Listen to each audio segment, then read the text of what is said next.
बजे की 40 breaking news की शुरुआत कर रहे हैं। पहली बड़ी खबर ज्ञानवापी मामले से जुड़ी हुई। ज्ञानवापी में शिवलिंग के दावे के बीच सुप्रीम कोर्ट में अहम सुनवाई जारी।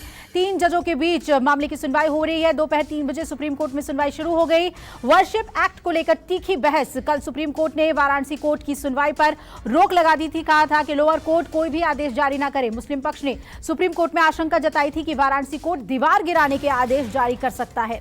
दूसरी बिग ब्रेकिंग भी इसी से जुड़ी हुई। ज्ञानवापी मामले पर सुनवाई के दौरान जस्टिस चंद्रचूड़ ने 2 विकल्प दिए और जस्टिस चंद्रचूड़ ने कहा कि मामला जिला जज के पास भेजा जाए, सभी पक्षों के हितों को सुरक्षित रखा जाए। जस्टिस चंद्रचूड़ ने यह भी कहा कि हम निर्देश दे सकते हैं कि निचली अदालत प्रतिवादी के आवेदन का निपटारा करे और तब तक हमारा अंतरिम आदेश जारी रहेगा। आगे बढ़ेंगे, तीसरी बिग ब्रेकिंग का रुख करेंगे, वो भी इसी मामले से जुड़ी हुई है। ज्ञानवापी मामले पर स्पेशल कोर्ट कमिश्नर की सर्वे रिपोर्ट लीक हुई और मुस्लिम पक्ष ने सर्वे रिपोर्ट लीक होने की बात सुप्रीम कोर्ट में उठाई। कहा जानबूझकर रिपोर्ट लीक की जा रही है। स्पेशल कोर्ट कमिश्नर को बनाना असंवैधानिक है। 2 समुदायों के बीच भेदभाव का माहौल बनाने की कोशिश है।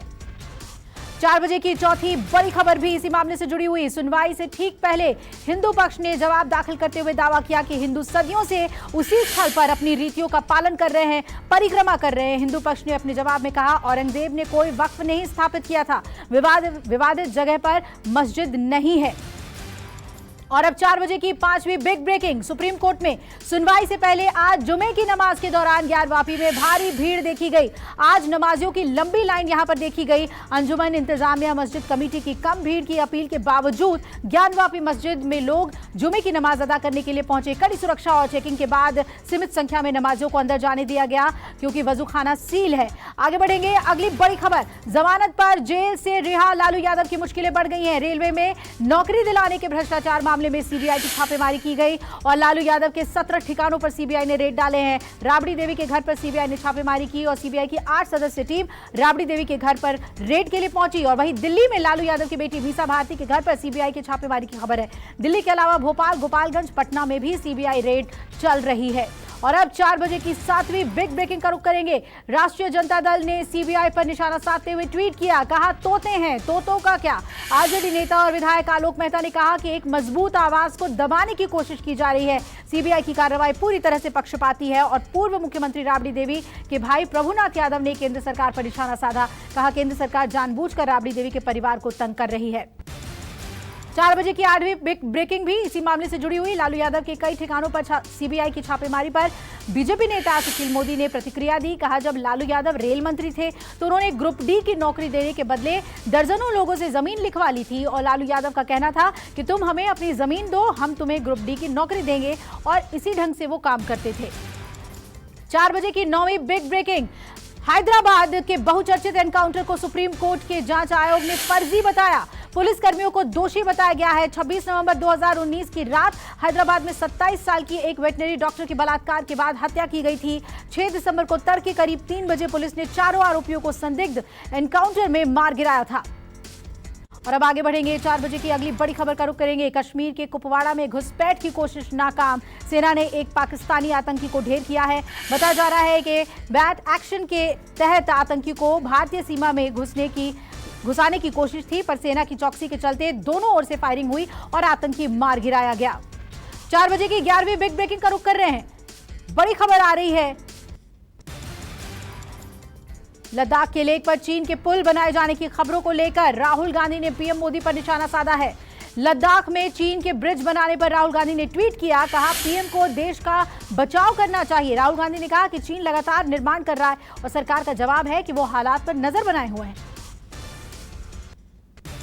4 बजे की अगली बड़ी खबर का रुख करेंगे। उदयपुर कांग्रेस के चिंतन शिविर पर प्रशांत किशोर ने ट्वीट करके निशाना साधा है। प्रशांत किशोर ने अपनी पोस्ट में लिखा कि कांग्रेस को चिंतन शिविर कुछ भी इस चिंतन शिविर से हासिल नहीं हुआ है। चिंतन शिविर सिर्फ कांग्रेस नेतृत्व को समय देने के अलावा कुछ नहीं है। यथास्थिति को लंबा खींचने की कोशिश है, कम से कम गुजरात और हिमाचल प्रदेश में मिलने वाली हार तक। और अब आगे बढ़ेंगे, 4 बजे की अगली बिग ब्रेकिंग का रुख करेंगे। कांग्रेस के चिंतन शिविर पर केंद्रीय मंत्री गजेंद्र सिंह शेखावत ने तंज कसा। कहा चिंतन शिविर का परिणाम है कि कांग्रेस में 3 लोगों का इस्तीफा आ गया। कांग्रेस ने किस तरह का चिंतन किया और चिंतन के बाद किस तरह का परिणाम आया है वो हम सबके सामने है। चिंतन शिविर के बाद एक प्रदेश अध्यक्ष ने इस्तीफा दिया, एक विधायक ने इस्तीफा दिया और एक कांग्रेस सांसद ने इस्तीफा दे दिया। आगे बढ़ेंगे, 4 बजे की 14वीं बिग ब्रेकिंग आ रही है। पंजाब से जुड़ी हुई, पंजाब सरकार ने बड़ा फैसला लिया है। मोहल्ला क्लिनिक को लेकर बड़ी खबर। 15 अगस्त को मुख्यमंत्री भगवंत मान मोहल्ला क्लिनिक की शुरुआत करेंगे। 75वें स्वतंत्रता दिवस पर इसकी शुरुआत करेंगे और 75 मोहल्ला क्लिनिक पहले चरण में ही शुरू किए जाएंगे। मुख्यमंत्री ने आज स्वास्थ्य मंत्री और अधिकारियों के साथ मीटिंग के बाद यह बड़ा फैसला लिया है। आइए बढ़ते हैं अब आगे। 4 बजे की अगली बड़ी खबर पेगासस मामले से जुड़ी हुई, जिसमें जांच कमेटी को सुप्रीम कोर्ट ने और समय दे दिया है। सुप्रीम कोर्ट ने पेगासस जासूसी मामले की जांच कर रही टेक्निकल कमेटी से 4 हफ्ते में अंतिम रिपोर्ट देने के लिए कहा है। सुप्रीम कोर्ट ने कहा कि कमेटी जांच की निगरानी कर रहे पूर्व जज की रिपोर्ट दे और 20 जून तक रिपोर्ट सुप्रीम कोर्ट में जमा करवाई जाए। जुलाई में अब मामले की अगली सुनवाई होगी। 4 बजे की अगली बड़ी खबर का रुख करते हैं। मामला नवजोत सिंह सिद्धू से जुड़ा हुआ, जिन्हें आज झटका मिला है। सरेंडर से राहत की अर्जी पर तुरंत सुनवाई से चीफ जस्टिस ने इनकार कर दिया। नवजोत सिंह सिद्धू ने सरेंडर के लिए सुप्रीम कोर्ट से वक्त मांगा था। मेडिकल ग्राउंड्स के आधार पर सरेंडर करने के लिए समय मांगा था। कल सुप्रीम कोर्ट ने सिद्धू को 34 साल पहले के रोड रेज मामले में 1 साल की सजा सुनाई थी और आज सिद्धू को कोर्ट में सरेंडर करना है।